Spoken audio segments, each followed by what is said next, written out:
The water will want me to cry. Luckiest people who survive the impossible. Video by Simple Paint, bro. Let's go ahead. Let's dive right into this. Joan Murray was 47 and worked at a bank. She had already done 35 skydives. Oh. So when she jumped from 14,500 feet... Man, I want to go skydiving, but I don't know. Like, I would have to get to the... See, if I go skydiving, I need somebody else to be with me. I need the guy pulling the parachute. There's no way that I'm doing it myself. You know what I'm saying? And he better. I'm telling you, he better be locked in from the moment we're up in the air to the moment that we land in the ground. You know what I'm saying? In 1999, she had no reason to think this one would be any different. She pulled her main parachute, but it didn't open. After a few tries... See, look, you already done lost me. Stuff like that is what I'm trying to avoid. She reached for her backup chute, and it opened. But almost right away, she started spinning, which twisted the cords into a knot and collapsed the chute. She hit the ground at 80 miles per hour. A fall... Sheesh. Imagine hitting the ground at 80 miles an hour, bro. Bro, I know her spirit left her body. I'm telling you. Y'all know how Spider-Man got touched by Doctor Strange and he just had a whole out-of-body experience? I promise you that's the exact thing that she felt in this moment.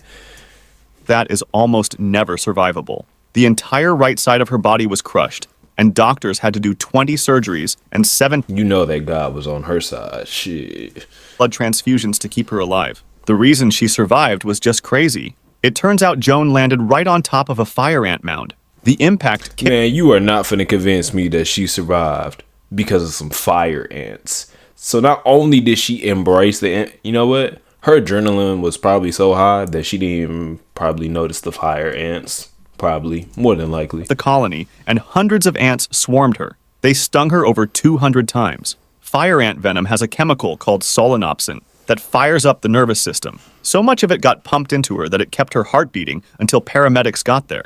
Oh, never mind then. Hey, shout out fire ants, though. Man, I remember that one time that I got ate up by some fire ants when I was a kid, bro. Like, terrible experience, bro. And it was like one of them decent sized fire ants. If you know, you know. If she had landed anywhere else in that field, she would have died. Joan spent 2 weeks in a coma, but she made a full recovery. And 2 years later, she went skydiving again. That is crazy, though. The only reason she survived that is because fire ants were literally biting and inflicting pain on her. That's the only reason why she was able to stay alive. Matt Suter. Matt Suter was 19 and living with his grandmother in Missouri. On a March evening in 2006, he was watching TV in her mobile home with her and his uncle when the weather turned. A tornado was heading straight for them, and they had no time to get out. It hit the trailer at around 135 miles per hour. Sheesh. The roof came off, the walls broke apart, and Matt... I'm surprised it didn't get folded, disintegrated. ...sucked straight out into the storm. He was wearing nothing but his underwear. Nah. You know he was getting cut up, all type of shit. He came to, he was lying face down in a grass field with no idea where he was or what had happened. The only injury on his body was a bump on his head from a lamp that hit him inside the trailer. He got up and walked to a friend's house for help, not knowing if his family was alive. And he walked it off. Nothing. Dead. Have y'all ever seen them videos of the dudes who will like fly the drones inside the tornadoes? That would be the only way, and that would be the only way that I would ever get close, quote unquote, to a tornado on some like storm chaser type shit. Cause I always wonder what the inside of them things look like. You know what I'm saying? So, hey. Mother and uncle had actually crawled out with only minor injuries. They had gone looking for Matt, expecting to... But I need to be like miles upon miles away first. You know what I'm saying? Definitely. Body. But he was already safe at a friend's house a quarter mile from where the trailer used to be. Rescuers later measured how far Matt had been thrown and got 1,307 feet. Hey, Guinness World Records confirmed it as the farthest anyone has ever been flung by a tornado. Why is that something to be put in the Guinness World Records, though? I swear, it's a record for anything. There's probably a record for the amount of water bottles drunk in like one day or something. And survived, beating the previous record by over 300 feet. Anatoly Bugorsky. Anatoly Bugorsky was a researcher at a physics lab in Russia. On July 13, 1978, He was checking a broken part inside the lab's particle accelerator, but the safety systems had failed, and the machine was still on. Ah, no, a particle accelerator. This is where niggas get superpowers. Leaned in, a beam of protons moving near the speed of light shot straight through his skull. It went in through the back of his head, passed through his brain, and came out his nose. Yo. He saw a flash brighter than 1,000 suns, but didn't feel any pain. The amount of radiation that hit him was about 300 times what it takes to kill a person. No one should survive that. But because the beam was only a few millimeters wide, the damage stayed in a narrow... Bruh, it went right through the back of his... Literally pierced the back of his skull and came out through the nose. Like... Man, where his superpowers, though? Instead of spreading through his whole body. And by sheer luck, that line missed his brainstem. A few millimeters in any direction, and he would have died on the spot. He lost hearing in his left ear, and the left side of his face became paralyzed. He started having seizures, but his mind stayed sharp. And because that side was paralyzed, it never got wrinkles. To this day, one half of his face looks decades younger than the other. Bugorsky went on to finish his... That's kind of bizarre. Like, he 50, 60-something years old on one side and looking 20 years old on the other side. That's crazy. PhD. He kept working at the same lab where it happened into his 80s. Ludger Silbaris. Ludger Silbaris was a worker living in the city of Saint-Pierre on the Caribbean island of Martinique. On the night of May 7th, 1902, he got into a drunken bar fight and was thrown in jail. The next morning, Mount Pelée erupted. A wall of burning hot gas and ash tore down the mountainside at over... Bro, I wouldn't wish that on nobody. Being burnt alive by lava. Technically, you wouldn't even make it to be a, like, even you getting as close as near the vicinity of it, you would just die just based off of that. Like, you wouldn't even have time to process being burnt alive by lava because you would just die from the heat. Like, that's how hot lava is. 400 miles per hour, with temperatures above 1,800 degrees Fahrenheit. It hit Saint-Pierre in under 2 minutes, melting glass and setting buildings on fire instantly. Around 30,000 people died in minutes. Damn. Silbaris was still locked in his cell. It was a small stone room, partly underground, with thick walls and only a tiny slit near the top of the door for air. Some of it got in through the slit. And nah, it's crazy that he even managed to survive this. Skin, but the walls held and took the worst of it. He pressed himself into the far corner and waited. Rescuers reached the jail 4 days later and heard faint tapping from inside the cell. Silbaris was badly burned but alive. Out of the entire city, he was one of only 3 survivors. He was only 3 people out of that whole city survived. And he managed to survive being in a cauldron, whatever that jail cell was, man. Like that. Like I said, God. That was nothing but God. That's the only reason that he was able to survive that. For his crimes, and later joined Barnum and Bailey's circus, where he toured as the most marvelous man in the world. The only reason he was alive was because he got drunk and picked a fight the night before. Nita Jugi. Nita Jugi was a 12-year-old... See, look at that. Bro ended up going from a bar fight, getting locked up. Next thing you know, he ended up surviving. Being locked in the jail cell. That's ironic. His punishment ended up being his survival. Let that sink in. Girl from India who had been dealing with headaches, seizures, and weakness for over 2 years. No one could figure out what was wrong with her. Then her symptoms got so bad that she became paralyzed on her right side. Everybody just keep getting paralyzed on half of their body. But in this sense, like, she just spazzing out, tweaking. Couldn't feed herself. Her parents rushed her to the hospital, where doctors ordered a brain scan. What they found was something no one expected. A tapeworm larva had been living inside a cyst in her head for almost 10 years. It had grown so big it weighed over 1.5 pounds and was nearly the size of her entire brain. That is... How was she even... That is crazy. Like, would you not feel like... Ugh. Parasite most likely got in through bad food when she was a toddler. It made its way to her brain, and the cyst just kept growing. Doctors were stunned that it hadn't burst, because if it had at any point during those 10 years, she would have died instantly. They took her into surgery, and after 2.5 hours, the cyst was removed in one piece. 2 weeks later, every symptom was gone. Bro, that is nasty work right there. Bro, that is nasty work. That's all I can say. The paralysis, the seizures, and the headaches. Nita went back to living a normal life. For 10 years, something the size of her brain had been growing inside her skull, and she had no idea it was there. Paul Templer. Dang, imagine if she had waited like one more year, bro. It would have been up. Templer was a 27-year-old safari guide in Zimbabwe. One afternoon in the late 1990s, he was leading tourists down the Zambezi River in canoes when a bull hippo came out of the water and knocked one of his colleagues into the river. Hippos are a menace, man. I can't lie. Hippos, could definitely qualify as YNs of the jungle, for sure. Templer paddled over to help, but before he could reach him, the hippo came up under his canoe and swallowed him headfirst. He was inside the animal's mouth up to his waist, squeezed between rows of teeth. No shot that he survived that. I've seen videos of hippos chomping watermelons in one bite. There's no shot that he survived this. Fight with over 2,000 pounds of force. Hippos kill more people in Africa than any other large animal. Templer managed to wriggle free, but the hippo came back and took him under again. See, look at this. He's chasing him. He's not done. Feet first. He punched and kicked until it let go. Then it grabbed him a third time. Boy, I would have took my finger and just fingered his eye out. Straight like that. Would have straight up fingered the eye like that. Would have left me alone then. That would have been the last time. Took him and finally spat him out. By the time he got to shore, he had 40 puncture wounds across his body. His left arm was crushed and had to be removed, and one wound on his... Ain't no way, bro. No way. They had to amputate his arm. I can't even imagine that. Imagine you used to having both of your limbs and then you gotta lose one of them, bro. I would never be the same. Literally, but you technically literally would never ever be the same. It was so deep, his lung was visible through it. It took 8 hours to get him to a hospital, all without painkillers.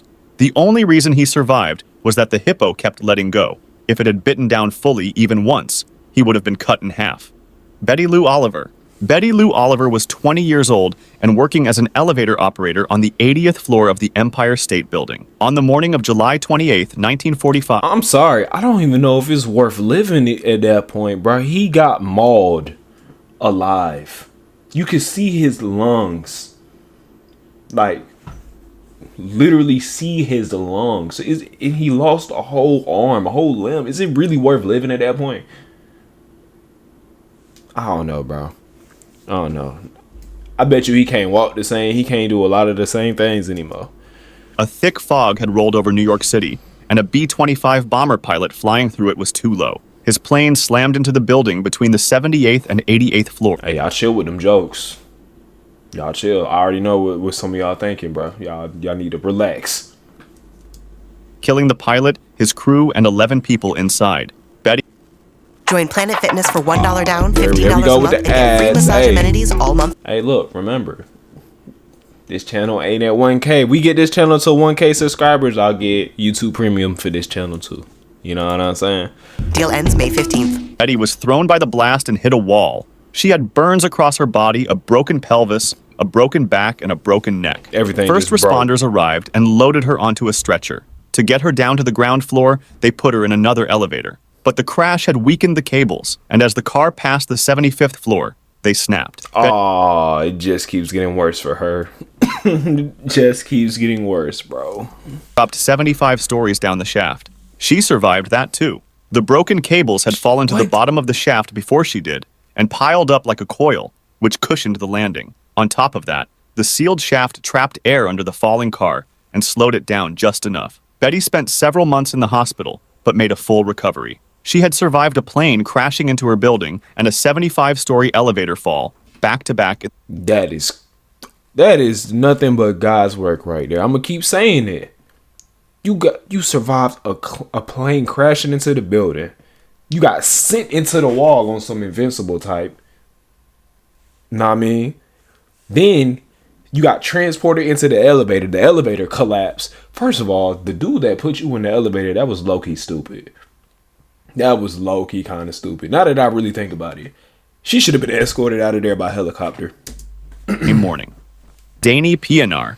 Danny Pienaar was a research student studying rhinos in South Africa. One afternoon in January 1998, he went out tracking alone without telling anyone where he was going. While wading through a stream, he felt a burning pain below his knee. When he looked down, he saw 4 small holes and a drop of blood. Damn. He had been bitten by a black mamba. Black mamba venom attacks the nervous system. That's one of the most deadliest snakes in the world, ain't it? And shuts the body down fast. Without antivenom, the bite is 100% fatal. Most people die within hours, some in under 30 minutes. PNR was alone in the bush, hours from any hospital. See. He tied a belt around his leg and ran to his car. He started driving over 100 miles per hour, but the venom was already taking over. His vision was narrowing and his hands were going numb. Damn. So when he spotted another car on the road, he forced it to stop, and they rushed him the rest of the way. By the time they reached the hospital, over 2 hours after the bite, he could 2 hours, he passed the 100% mark. He should be gone. He probably knocking on God's door right now, meeting the Lord. no longer talk or swallow. Doctors gave him antivenom just in time. If the bite had landed on his chest or neck instead of his leg, the venom would have reached his brain in minutes, and he never would have made it to the car. You know what it is? Him tying that belt around his leg, that's what it did it right there. He done cut it off, so it gave him an extension. So y'all got to keep that in mind. Look, you get bit on the leg. I'm not an expert, by the way. You get bit on the leg, tie a belt around it, pull that till it go numb. You know what I'm saying? Prevent the blood from traveling up, the venom from traveling up. You get an extra hour. Learn from his experience. PNR made a full recovery. Anna Bogenholm was a 29-year-old doctor from Sweden. On May 20th, 1999, she was skiing with friends near Narvik, Norway, when she lost control and fell headfirst into a frozen stream. Oh. She broke through the ice but got stuck, leaving her trapped upside down in the freezing. You see, I can't swim, so I'll probably end up drowning like this. I know what y'all thinking, bro. Grown-ass man can't swim. Yeah, don't worry. We gonna fix that. You know what? I can't even say that. It's not that I can't swim. I can't swim for long. Like, I can't hold my breath that long at all underwater. You know what I'm saying? So that's where we run into some issues. 2 friends tried to pull her out, but the ice was too thick, so they called for help. Because you got to think about it. Like, your endurance on land and your endurance in the water are 2 different levels of endurance right there. Everybody ain't built the same or built equally when it comes to that. Found a small air pocket under the surface and kept breathing for about 40 minutes before her body shut down. Word? Without that air pocket, she would have drowned in minutes. By the time rescuers cut through the ice, she had been under for 80 minutes. Her body temperature had dropped to 56.7 degrees Fahrenheit, the lowest ever recorded in anyone who survived. She had no pulse, no breathing, and no brain activity. As far as anyone could tell, she was dead. At the hospital, over 100 doctors and nurses worked in shifts for 9 hours to warm her blood using a machine. Then her heart started beating again. The freezing water that should have killed her had actually cooled her brain so fast that it barely needed oxygen, which is why she came back with no brain damage at all. Anna made a full recovery and went back to work as a Bruh, low key.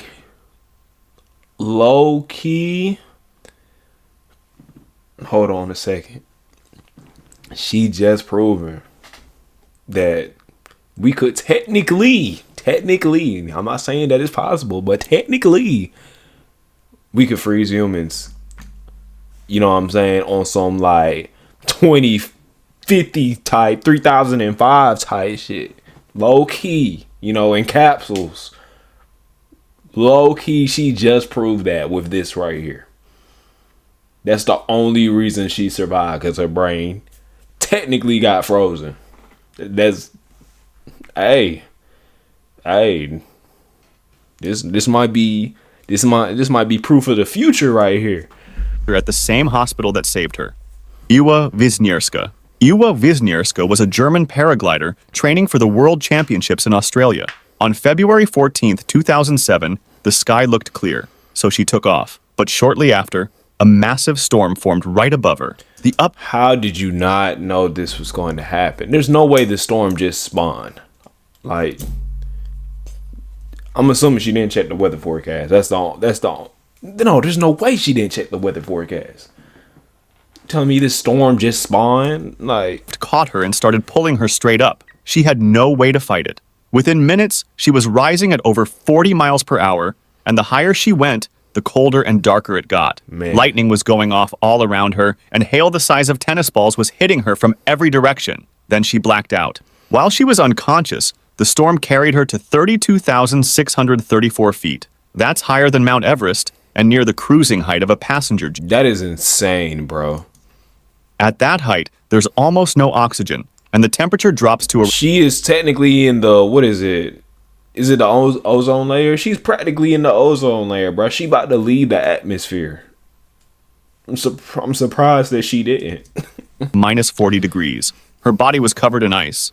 Without gear, a person can only last a few minutes up there. She was up there for close to an hour. About 40 minutes later, she woke up. She was still on her paraglider, frozen, bruised, and barely able to move her hands. But she managed to steer herself down and landed on a farm, 37 miles from where she started. One of Australia's top... Bro, she was just chilling up there. Like,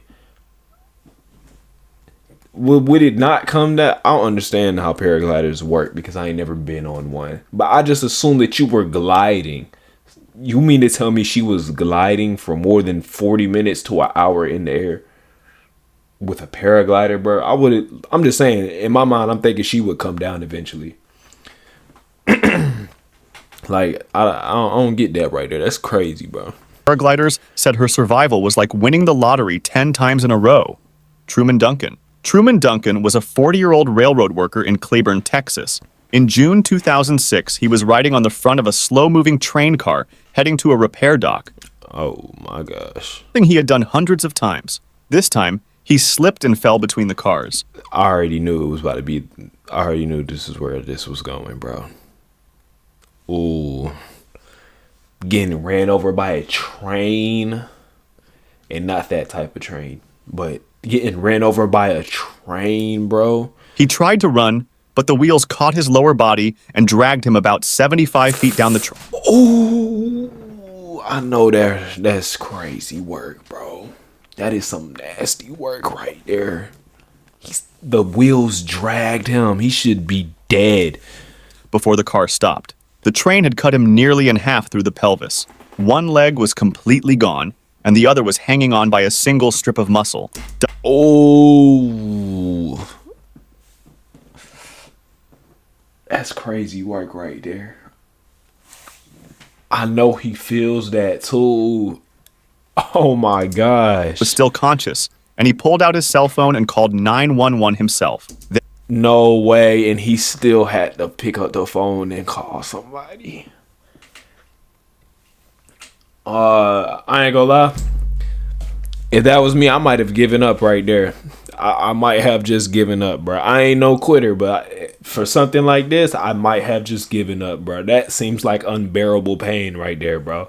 I wouldn't even have the mental capacity to even reach for my phone. I know a lot of other people probably would have given up too. Ain't no way, bro.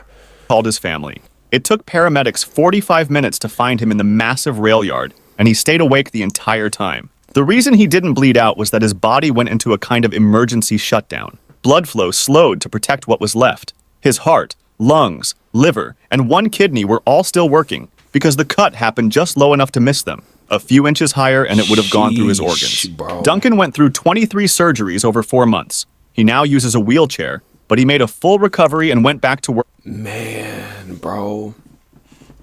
Very same rail yard where it happened. Tsutomu Yamaguchi. Tsutomu Yamaguchi was a 29-year-old engineer working for Mitsubishi. On August 6, 1945, he was in Hiroshima on a business trip when the United States dropped the first atomic bomb. It went off about 2 miles from where he stood. The blast knocked him off his feet, blew out his eardrums, burned the left side of his body, and blinded him. When he could see again, the city around him was gone. He spent the night in the ruins and got on a train home to Nagasaki, thinking he was heading somewhere safe. On August 9th, he showed up to work covered in bandages and started telling his boss what had happened. His boss didn't believe him. He thought Yamaguchi was exaggerating, that one bomb could... Why would I lie about a whole atomic bomb going off on the country and we live in the same country? I'm pretty sure you've seen that on the news. Why would I lie about something about that? See, that type... Man, I would beat the brakes off of him, bro. I'd probably quit that job right there. What? Stop playing with me, bro. While Yamaguchi was in the middle of explaining, the second atomic bomb went off, again about 2 miles away. Okay, that's wild. That's wild. Workers dove for cover. He got to experience it twice and survived it twice. Yeah, I bet you believe me now. Whole ass nigga. Yamaguchi had just described, and that may have saved their lives. Between the two bombs, over 200,000 people were killed, but Yamaguchi survived. He is the only person the Japanese government has officially said survived both blasts. If he had been a little closer to either one, he wouldn't have made it. He lived to 93 and spent his last years speaking out against nuclear weapons. Y'all be sure to subscribe to the channel for more reactions, bro. We on the road to 1K for this channel. I would like to grow, you know what I'm saying, this community big enough to eventually start streaming. I would like to talk to y'all, you know, be here in the moment with y'all. I feel like that'd be fun. But y'all be sure to subscribe, bro. Check out the other channel. I'll see you on the next one, bro. Hey, if you like the video, then like the video. And if you want to see more reactions, subscribe. I love y'all. Shout out to my twin. Ain't never seen tears from a gangster, so why the world want me to cry? Fighting depression, talk to the spirits, use them judges that help me get by. But I cannot lie, it, she hurt me bad when I got that call, told me you died. Like how the fuck can they take you? Man, I hope I wake up, it's a lie.